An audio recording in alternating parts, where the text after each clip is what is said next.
Dad, what are your earliest memories of the sawmill? Some of mine, I remember one time going with your grandmother. We went off somewhere and we went into went off, I don't know, one of the roads here in the county, and they did have the mill actually in this big tract of timber. And they would go in there and they would, like I said, they would move the mill because it was more practical to move the mill into these tracts of timber. Didn't have the equipment then to haul the logs to the mills, so that's what they did, was they moved the sawmill to these tracts of timber.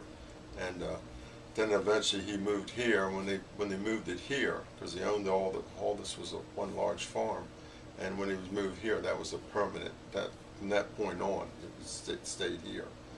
Plus, once he bought the large electric motor, you know, you had to run the power in, and that was a 3-phase power, which was a lot of electricity, probably more electricity than anywhere else in the county. It had that much electricity to run that type of motor.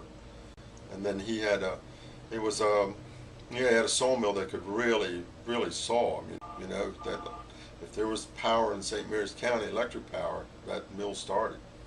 You hear 3-phase power today, that's pretty common.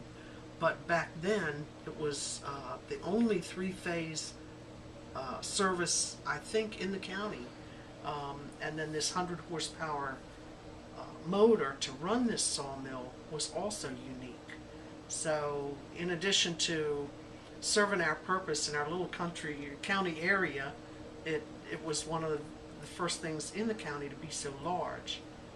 And then over time too, people no longer used rough lumber. People were no longer building barns or chicken houses or cattle barns or anything like that. So then the lumber was no longer needed, this rough cut lumber, and that all turned. Instead of hauling lumber to Baltimore, all your companies started hauling it back from Baltimore.